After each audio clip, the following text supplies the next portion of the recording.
से सबसे पहले ब्रेकिंग न्यूज, बड़ी खबर आपको बता दें। जबलपुर में बेकाबू रफ्तार का कहर, मंदिर की दीवार से तेज रफ्तार कार जा टकराई। सड़क पर खड़े युवक की बाल जान बची है। जो 2-3 युवक थे वो इसकी जद में आ सकते थे, लेकिन बाल बचे। दुर्घटना में कार का ड्राइवर घायल हो गया। तस्वीरें देख लीजिए। अब यह सीसीटीवी फुटेज सामने आया है, कैसे यह तेज रफ्तार कार जाकर टकरा जाती है। रांझी इलाका लगता है, मंडी टोरिया का यह पूरा मामला है। तस्वीरें देखिए, एक्सक्लूसिव तस्वीरें न्यूज 18 मध्य प्रदेश छत्तीसगढ़ पर। तेज रफ्तार कार जाकर दीवार से टकरा जाती है। गनीमत यह रही कि यहीं पास में कुछ युवा खड़े होते हैं, वो बाल बचे।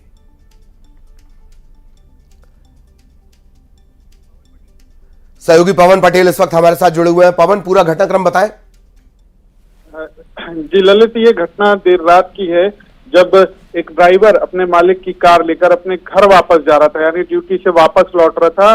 और जैसे ही वह अपने घर के पास मंडी टोरिया इलाके में पहुंचता है तो उस समय उसकी कार की रफ्तार बहुत तेज होती है और वो जाकर सीधे जहां मंदिर है, मंदिर से टकरा जाती है। जबकि मंदिर के बाजू से ही एक गली जाती है। अगर कार स्लो होती तो मंदिर के साइड से टर्न होकर वो आगे निकल जाती, लेकिन रफ्तार तेज होने के कारण टर्न नहीं हो पाती है और मंदिर की दीवार से टकरा जाती है। इस पूरे हादसे में जो तस्वीर सामने आई है उसमें सबसे बड़ा बात यह है कि सड़क पर 3-4 युवक खड़े थे जो इस कार से टकराने से बच गए। यानी कहीं ना कहीं उनकी किस्मत अच्छी थी कि वो, या ड्राइवर की सूझबूझ थी कि वो कार से नहीं टकराए। फिलहाल कार क्षतिग्रस्त हो गई है, ड्राइवर को मामूली चोटें आई हैं और घटना के बाद पुलिस ने सुबह जो है कार अपने कब्जे में लेकर के मामला दर्ज किया और जांच शुरू कर दी।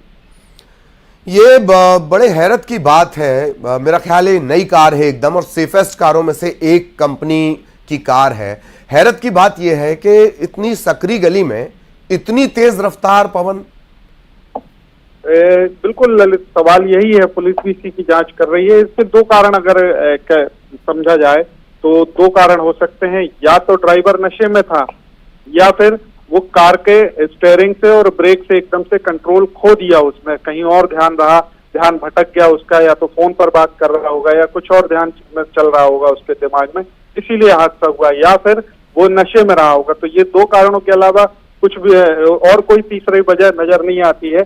लेकिन ये जो है घटना एक अलार्मिंग है इस तरह की, क्योंकि जबलपुर में लगातार घटनाएं सामने आ रही हैं और हर बार कारण 2 ही निकलते हैं, या तो नशे में होते हैं या मोबाइल पर बात कर रहे होते हैं, ध्यान भटका हुआ होता है, इसीलिए हादसे होते हैं। चलिए, या तो नशा या नौसिखिया, पता नहीं क्यों, जो भी वजह हो, पर बड़ा सवाल यही। बहुत बहुत शुक्रिया आपका इस तमाम जानकारी के लिए।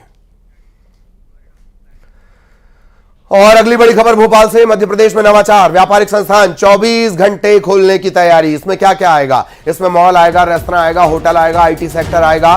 दिन रात खोलने की तैयारी है। बाजार, बिजनेस सेंटर, इंडस्ट्री को दिन रात खोलने पर विचार किया जा रहा है। श्रम विभाग ने प्रस्ताव तैयार किया है, सरकार को भेजा है। पहले दौर की चर्चा में सैद्धांतिक सहमति बनी है। मध्य प्रदेश, तेलंगाना के बाद महाराष्ट्र और तेलंगाना के बाद मध्य प्रदेश 7वां राज्य बन जाएगा। फिर सवाल यह भी उठेगा कि क्या इंदौर का नाइट मॉडल कामयाब हो पाया है?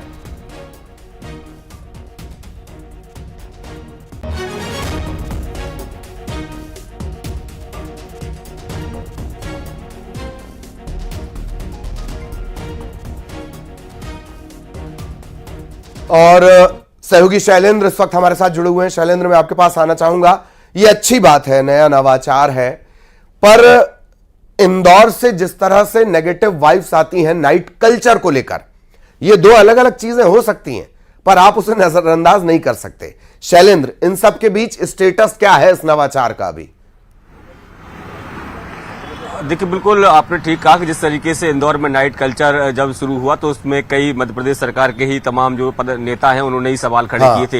हालांकि देखिए, जिस तरीके से भारत के 6 राज्यों में जो है वो इस तरह के नाइट कल्चर का प्रावधान है, यानी पूरे 24 घंटे जो है वो मॉल हो, रेस्टोरेंट हो, रिजॉर्ट हो, या फिर IT सेक्टर या जो दूसरी जो बड़ी कंपनियां हैं उनको खोला जाता है। तो उसी तर्ज पर मध्य प्रदेश के श्रम विभाग ने एक प्रस्ताव तैयार किया है। बताया जा रहा है कि सैद्धांतिक मंजूरी मिल चुकी है, लेकिन अब इसको सरकार की तरफ भेजा जाए, ताकि सरकार इस बात की, जिस बात का आपने जिक्र किया कि देखिए बहुत आवश्यक हो जाता है कि मध्य प्रदेश की पुलिस भी इसमें सहयोग करे। तो देखिए 24 घंटे अगर मॉल खुलेंगे, रिजॉर्ट खुलेंगे, होटल खुलेंगे तो लोगों की भीड़ भाड़ रहेगी, तो उनकी सुरक्षा की दृष्टि से भी एक पॉइंट ऑफ व्यू से सरकार को इस तरफ ध्यान देना होगा। लेकिन हालांकि इसके पीछे सरकार का जो श्रम विभाग है, इसका तर्क ये है कि अधिक से अधिक लोगों को रोजगार मिलेगा। देखिए अभी मध्य प्रदेश में 2 शिफ्टों में काम होता है, लेकिन अगर आप 24 घंटे बाजार खोलेंगे तो 3 शिफ्टों में काम किया जाएगा, यानी अधिक से अधिक लोगों को रोजगार भी मिलेगा।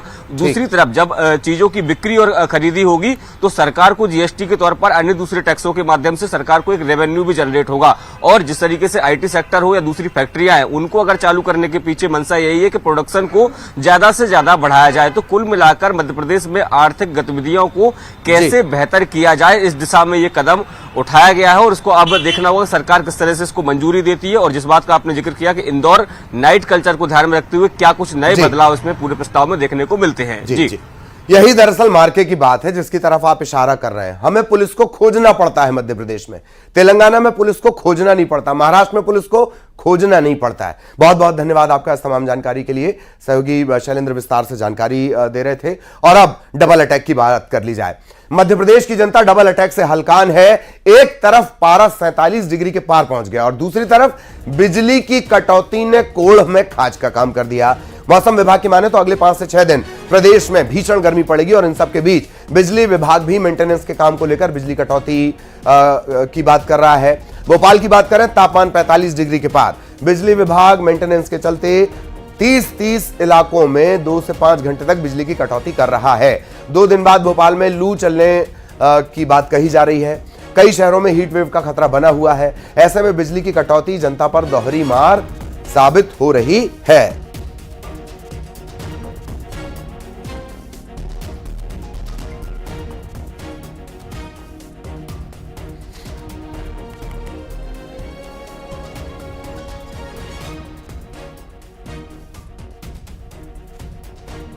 भीषण गर्मी में बिजली कटौती का सिलसिला जारी है। मध्य प्रदेश की अगर बात कर ली जाए, दतिया सबसे गर्म तीसरा शहर है देश का। इससे पहले खजुराहो हुआ करता था हालांकि आमतौर पर।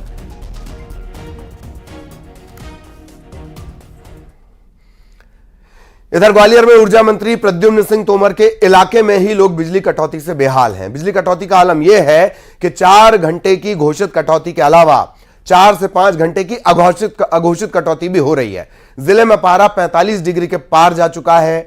झुलसती गर्मी में बिजली कटौती लोगों के लिए परेशानी का सबब बनी हुई है। ग्वालियर में ऊर्जा मंत्री प्रद्युम्न सिंह तोमर के इलाके में सबसे ज़्यादा बिजली कटौती हो रही है। ऊर्जा मंत्री के इलाके की बात करें तो यह 4 से 5 घंटे की घोषित कटौती हो रही है मेंटेनेंस के नाम पर। इसके अलावा इन इलाकों में अघोषित कटौती भी 4 से 6 घंटे के करीब हो रही है और यही वजह है कि अघोषित और घोषित कटौती से लोग भारी परेशान हैं और हालात इस कदर है कि गर्मी में जब पारा 47 डिग्री हो चुका है तो ऐसे में बहुत परेशान है। क्या स्थिति है लाइट की आपके इलाके में? जब कटौती होती है तो बिजली की कटौती से कई लोग प्रभावित होते हैं। बच्चों को ज़्यादा परेशानी आती है जिससे पानी नहीं आता है। तो गर्मी के वजह से भी लाइट कटौती का बहाना करते हैं कि कटौती है कुछ भी, पर उससे जनता को बहुत ज़्यादा प्रॉब्लम है। कितनी कटौती? 4 से 8 घंटे हो जाती है। कटौती के नाम पे तो 2-4 घंटे करते ही है, उसके बाद बीच में कभी 5 मिनट, कभी 10 मिनट, कभी 20 मिनट, इस तरह से 8 घंटे करीब लाइट की कटौती है। क्या स्थिति है लाइट की भाई साहब? लाइट की स्थिति ये है भाई साहब, इस समय ऐसे अगर कोई मरीज है मान के चलें तो उसकी तो बुरी हालत हो जाएगी। बच्चे छोटे बच्चे हैं, अब वो बिना लाइट के नहीं रह पाते आजकल। तो लाइट कब कट जाएगी ये आपको पता नहीं है। आप पानी भर रहे हैं, पता चला लाइट चलेगी, आपका पानी रह गया।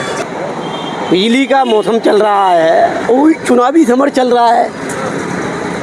बीजेपी की बिजली को लेके जो दशा ग्वालियर में, भाई यहाँ के विधायक हैं, ऊर्जा मंत्री भी हैं, तो चुनावी समर चल रहा है, लोग आ रहे हैं जा रहे हैं।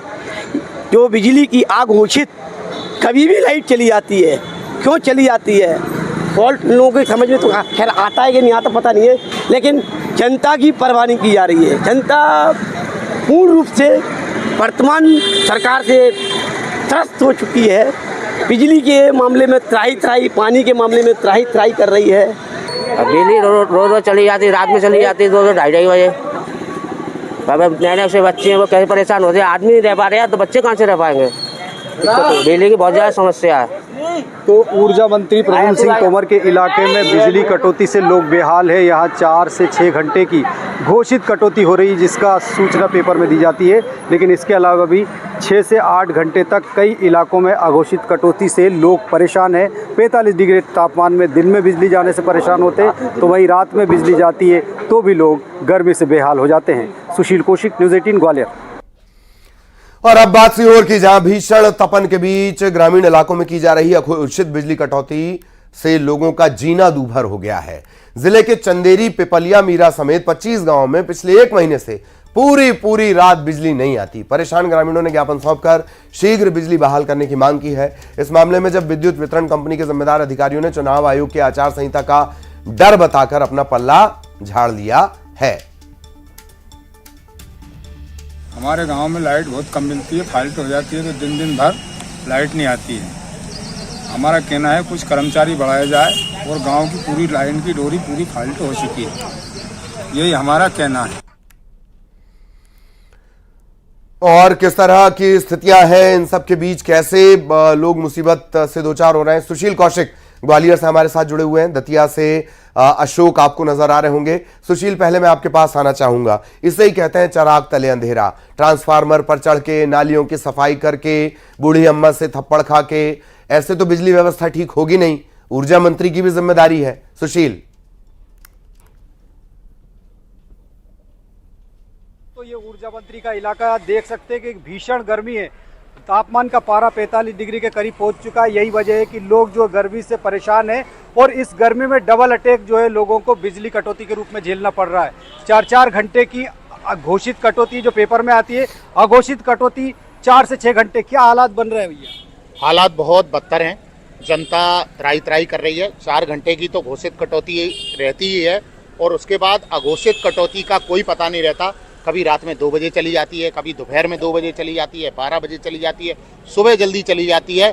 जनता का बुरा हाल। क्या दिक्कत हो रही? दिक्कत क्या होती है? सबसे पहले मैं मोदी जी की जय बोलूंगा। मोदी जी की डबल इंजन सरकार के होते हुए ऊर्जा मंत्री अपने यहाँ के और जिस क्षेत्र के, उसके बाद भी आज जनता इतनी परेशान है। चाहे जब लाइट की कटौती हो रही है, बच्चे परेशान है, बच्चे बिलक रहे हैं गर्मी के मारे, इंसान बिलक रहा है। मेरे भाई को अटैक आया और गर्मी में बहुत परेशान थे। ऐसी गर्मी में फिर उनको लेके भर्ती करवाया। बहुत परेशानी है। भाई को अटैक आया, परेशानी हुई। किस तरह के हालात है गर्मी में? बहुत दिक्कत हो रही है। गर्मी का पारा देख सकते हैं, 40 के ऊपर पारा जा रहा है और कटौती चाहे जब कटौती हो जाती है सर, इतनी दिक्कत आ रही है। मेरा भी छोटा बच्चा है, गर्मी में डॉक्टर में ठंडक में चाहे जब बिजली की कटौती हुई 4 घंटे ही कहते हैं, बहुत से तो पता नहीं कितने घंटे। रात में कटौती होती है? बिल्कुल होती है। रात में बहुत ज़्यादा कटौती होती है। कभी 2 बजे, कभी रात में मध्य रात्रि में हो जाती है, 4 बजे हो जाती है। यहाँ तो मध्य प्रदेश की स्थिति ये हुई है, अंधेर नगरी चौपट राजा। बाबा, कटौती कैसी है आपके इलाके में? हमारे लिए बड़ी दुखदाई है। हम खुद हार्ट के मरीज हैं, 13 साल से संघर्ष कर रहे हैं और लाइट का कोई पता नहीं है कब चले। लाइट का कोई पता नहीं, हार्ट के मरीज है, हार्ट अटैक आ जाता है, परेशानी होती। क्या स्थिति है भाई साहब? स्थिति बहुत ज्यादा है। मैं मंत्री से पूछना चाहूंगा, जो मेंटेनेंस का कार्य जो गर्मियों में होता है वो सर्दियों में क्यों नहीं हो सकता? सर्दियों में लाइट की जरूरत भी नहीं होती है, गर्मियों में लाइट की जरूरत होती है। छोटे छोटे बच्चे होते हैं, निश्चित तौर पर देखिए लोग परेशान है। लोगों का ये भी सवाल है मंत्री जी से कि जो मेंटेनेंस गर्मी के मौसम में होता है वो ठंड के सीजन में क्यों नहीं होता? मानसून के नाम पे, मेंटेनेंस के नाम पर साल भर ही बिजली कटती रहती है, तो ये कैसा मेंटेनेंस है? तो निश्चित तौर पर परेशानी भारी है। डबल अटैक है क्योंकि आज पारा 46 डिग्री चला जाएगा और दोपहर में जब इस भीषण गर्मी में कटौती होगी तो इन लोगों का क्या हाल होगा, ये इन लोगों की जुबानी हम लोग सुन चुके हैं। जी। और दतिया से अशोक हमारे सहयोगी, वो भी हमारे साथ जुड़े हुए हैं। अशोक, किस तरह दतिया जो है सबसे गर्म, देश के सबसे गर्म शहरों में से एक है, क्या स्थितियां इस वक्त, बिजली की क्या स्थितियां? अशोक, मेंटेनेंस का कार्य जो गर्मी में होता है नहीं हो सकता। सर्दियों में लाइट की जरूरत भी नहीं होती है। यहाँ पे मेंटेनेंस के नाम पर 8-8 घंटे कटौती की जा रही है और यहाँ पे भीषण गर्मी पड़ रही है। जैसा कि सब लोगों को पता ही है, ये प्रदेश का सबसे ज्यादा गर्म जिला है और देश में 3रे स्थान पर चल रहा है, कल 2रे स्थान पर था। ऐसी गर्मी में बिजली कटौती हो, ऊपर से पीने को पानी ना मिले, तो कितने हालात दुरूह हो सकते हैं इसका अंदाजा लगाया जा सकता है। यहाँ कहीं पे 3 दिन में, कहीं पे 4 दिन में, कहीं पे 5 दिन में नल आ रहे हैं और जो पानी आ रहा है वो भी बहुत दूषित आ रहा है। कभी कभी तो ये अंतर करना भी मुश्किल हो जाता है कि ये पानी भेज रहे हैं या कोई मोबाइल भेज रहे हैं खराब। इस तरह से काला पानी जो नलों से आ रहा है तो इससे इसको पी करके लोग बीमार भी पड़ रहे हैं। यहाँ पर हालात ये है कि आपके पीछे कुछ लोग हैं, अगर वो बात कर सके तो जी जा रहे हैं। जी हमारे साथ लोग हैं, इनसे बात करते हैं। अब निकल नहीं रहा उसमें भी पानी, परेशान है। 6 दिन में नल आ रहे हैं और परेशान है हम लोग।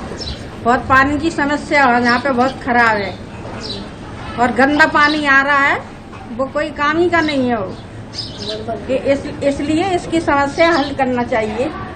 आपके यहाँ कितने दिनों में आता है? 5 दिनों में।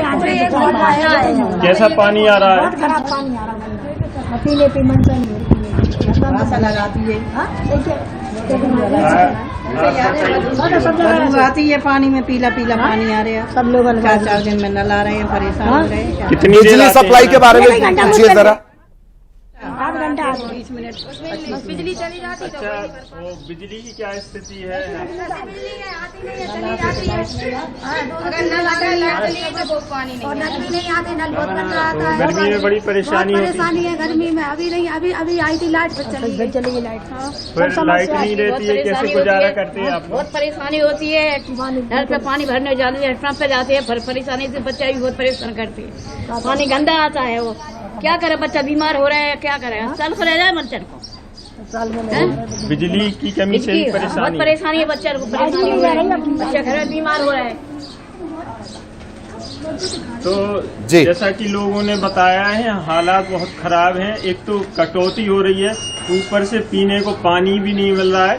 बूंद बूंद पानी को लोग वक्त तरस रहे हैं। बहुत खराब हालात हैं। ऊपर से सूरज इम्तिहान लेने पर आमादा है, एग्जाम लेने पर आमादा है। बहुत बहुत शुक्रिया आप दोनों का हमारे साथ जुड़ने के लिए, और साथ ही जो लोग जिन्होंने अपनी परेशानियों को रखा उनका भी बहुत बहुत धन्यवाद।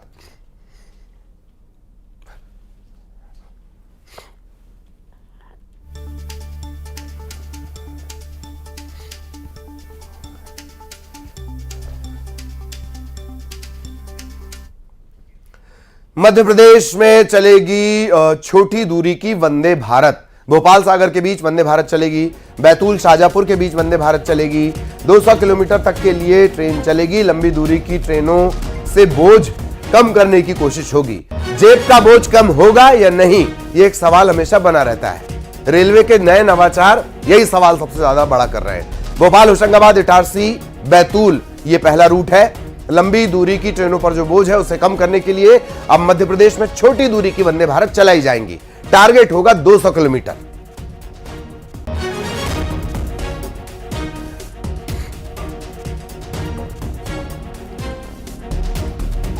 जबलपुर रेलवे प्लेटफॉर्म पर आरपीएफ जवान की सक्रियता से एक युवक की जान बच गई। दरअसल अपने बड़े भाई को ट्रेन में छोड़ने आया युवक चलती ट्रेन से नीचे उतरने की कोशिश कर रहा था। इस दौरान वो ट्रेन और प्लेटफॉर्म के बीच गिरने लगा। तभी आरपीएफ के जवान की नजर उस पर पड़ी और उसका हाथ पकड़कर ट्रेन से तत्काल उसने उसे दूर खींचा। ये तस्वीरें, आरपीएफ के जवान ने युवक की जान बचाई।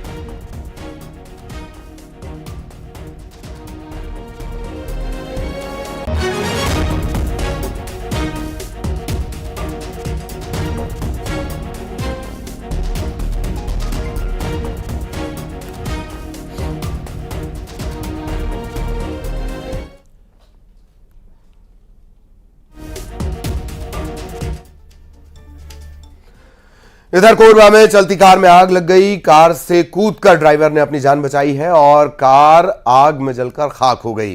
रूमगरा चौक की यह घटना है। चलती कार में आग लगी, ड्राइवर ने तत्काल बाहर निकलकर अपनी जान बचाई है। देखते ही देखते आग ने कार को पूरी तरह अपनी चपेट में ले लिया और ये जो कार है ये राख में तब्दील हो गई।